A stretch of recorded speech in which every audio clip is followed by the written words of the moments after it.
We were pretty afraid of having someone else rely on us, depending on us to perform for their livelihood. Now our team is so important, wanted to uncover 10 things that I was doing and a lot of business owners do that send their employees running. So the first one is when you're selecting the team member. A lot of people send their employees running because they don't hire with a test project. So when I hired my first assistant, it was because I had a business coach that told me, David, your time's more valuable than $20 an hour. If you don't have an assistant, you are not welcome back in this business coaching group. So I posted a job posting and I hired the first person I saw. I'll call her Mary. Well, Mary joined the team, she quit her job, and she started working at Deal Machine. Her first task was to plan a plan a fun company event. She chose a skating event. She got really pumped up about the 80s theme, and she organized everybody to show up at the office at 3 o'clock, and we hopped in cars and headed over. And somebody realized on the GPS, this place says it's closed. Mary, did you know that it was closed? And Mary got really quiet. I was like, that's not good. Completely flopped. We didn't get to have any skating because the place was closed. The next week, she actually had to go to my house to get a laptop that I forgot. When I got home that night, the door was swung open, and she not only forgot to lock it, but forgot to latch it because she was in such a hurry, so I had to let her go.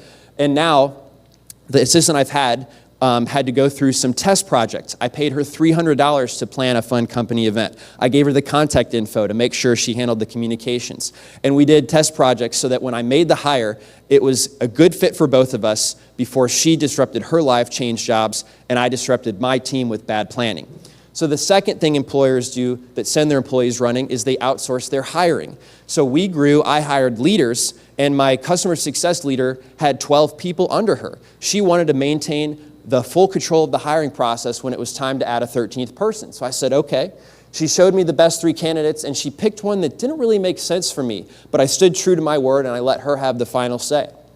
Turned out that person quit 2 months later, and I was like, I'm not really surprised by that because he said he wanted to start a business. He'd never done anything like this before. Not too surprised, but that really hurts us because, well, now all the candidates that were number 2 and 3 ranked, they've moved on and found jobs. And we also completely used up that 2 months of unproductivity while paying him, and we've got to start the whole process over again. I said, what happened?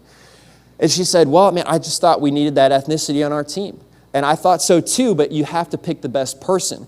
And so as a CEO, your canvas is no longer running the business. It is who is on the bus of the business. That's the one thing that is your canvas as the CEO that I've realized I do not outsource. And I am the main person who focuses on that. And I let the person who's the hiring manager have participation, but not control, not full control. The third thing employers do that send their employees running is they don't train their team with the best material. Now I have a friend, Jonathan, he actually is a Deal Machine customer and he struggled hiring an acquisition manager. He trained them and then they quit and started their own business. And I think people have experienced that before. And so he said, this next round, I'm not going to spend as much time. I'm just going to send them to the CRM and have them start making calls. And I was like, but Jonathan, you're afraid if you give them their best material, they're going to quit. What happens if they stick around? Then you're going to have somebody working inefficiently in your business that's wasting your money. So this is a pitfall from people that struggle with retention that I don't want you guys to fall into, is not training your team is not the answer to the pain you feel when people leave. And the fourth thing people do that sends their employees running is they let a bad culture fit stick around. In the back of the day, we started a marketing team and we hired a videographer. He was the best videographer we've ever had. He would make the backyard of a $60,000 house look like the coolest place you'd see in a music video. It was incredible. But as the team grew, we added other people that did his type of work.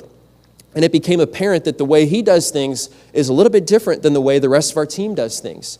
Specifically, he would show up late and he wouldn't text us that he was late. So we'd spend 5 minutes waiting, wondering, is he going to come or not? We'll wait and see so that way he doesn't miss out. But 4 people waiting around every day for possibly 20 or more minutes really got on their nerves. It wasted that 4 people's salary time, but also lunch would happen and now they'd be unhappy and bickering about this person who doesn't respect them and doesn't respect their time. So I had to do a performance improvement plan. He kind of got it, but it never completely got fixed. And my mentor told me that a bad culture fit will cost you 5 times their annual salary with the collateral damage they do to the rest of your team. And so what you can do to make your employees run is the good employees will run when you keep a bad culture fit on your team. So we had to make the painful decision to get rid of the most talented person that we had in order to improve this culture. The fifth thing people do that sends their employees running is they don't model hard conversations. So I actually came across this great, beautiful book called The Great CEO Within. It's written by Matt Mulcahy. His job is to take the place of Silicon Valley CEOs, fix the business, let the current CEO shadow him as he leads the team for 3 months and hands it back. And it's like he's the secret weapon in investors' pockets when their companies aren't going well. They send in Matt Mulcahy. So he's got this beautiful framework for giving hard conversations. And the key is to model it, don't tell people what to do. And so I was demonstrating this in front of my whole company. I said, it'd really be great if somebody could give me some feedback. And Hannah said, David, you make me feel stupid whenever I give ideas in front of everybody. And at first I wanted to reject it because I didn't do anything wrong. But I really took a pause. The old me would have done that. And I said, actually, I'm not really sure what you mean by that. Could you explain? And the problem was I found out that when Hannah shares ideas, I've been at the company longer. We already tried that. She doesn't know it, but I do. So I say, that's a bad idea. That won't work. Let's move on to the next one. But what I would do now is I would say, Hannah, I'll let you, thank you so much for sharing that idea. I wanted to give you context and let you make the decision. I tried it before. This was the result. Things are different now. So if you want to try it again, I'll support you in the decision. It's your decision. I just wanted you guys to have that context. 6 that people do that sends people running is they don't give enough praise. This is my assistant I told you about who took over my rental property as I gave her nothing but constructive feedback, and she thought she was going to get fired when really I thought she was doing great. I gave her a raise and she cried.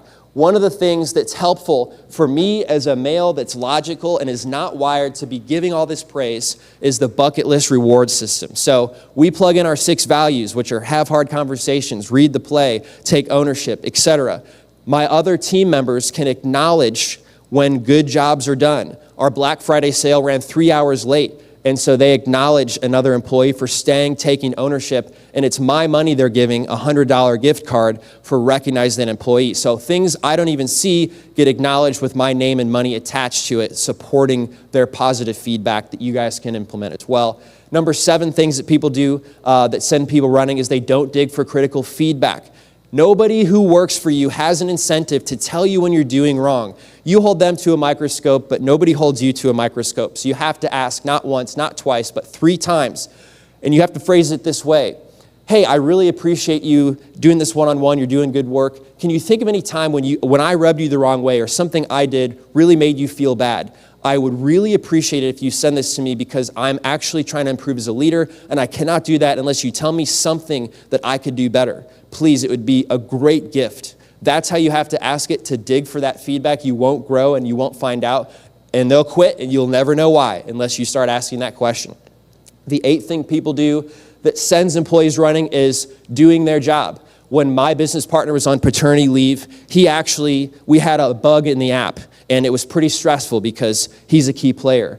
I jumped on and fixed it, but the next morning, I broke processes that my existing engineering team had, and I found out later they thought I was they were incompetent, and that's why I was doing their job. So I've come to realize I should never be doing my employee's job. If you fail to lead through the people you've hired to do the job, then nobody's following you and you are failing as a leader. Number 9 things people do that they actually send their employees running is they don't inspect what they expect. So we had a $500,000 vendor contract for advertising on one podcast. And my marketing department, they outsourced it to the vendor.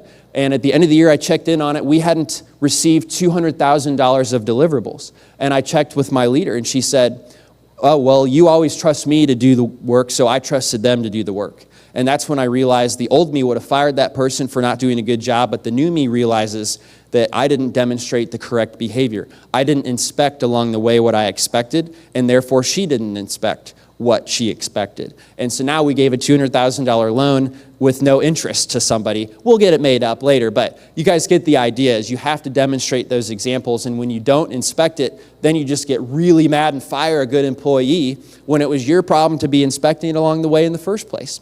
And the 10th thing that people do that sends their employees running is they don't hire player coaches. At our size with 31, anything below 100 employees, I tried to hire somebody who was senior in their career, great at managing, and they ended up being a very high expensive person for somebody who wasn't willing and interested in doing actual work. And at our size, that just didn't work well. We've had so much more success hiring somebody who, just like Gary Vaynerchuk's shoe there, talks about the work, the grind, the hustle. You want to be in the clouds and in the dirt, and you want to avoid being in between. And we've had 7 leaders on our team that lead the departments, that do the work and lead the people at the same time, and that's worked so much better. This is a bonus 11th thing because I'm currently working on it right now. I came to realize you shouldn't criticize in public, but what I'm realizing is I do it in Slack all the time, and I don't realize that that's public. An example was our Black Friday slide presentation. Had 50 slides. They were so great, but of course, I focused and commented on the 2 that had issues. So what does that do to the person who shared it? It makes them feel embarrassed that they made those mistakes. And what does it do to everyone else who's in that Slack channel? It prevents them from sharing openly. That's the opposite of what we want in a business. We want open communication because that allows us to fix problems sooner than later. So every day you guys have a choice. I have a choice, and I'm working on it. Someone who points blame, or a leader that takes extreme ownership no matter what. Your next step is to ask this question every 6 months. How much are you guys recommending Deal Machine as a place to work or for your business? And if you guys want, I've got the hard conversation framework that you guys can model to your team. Just DM me convo to DLeco on Instagram. Give it back to you. Thank you, David.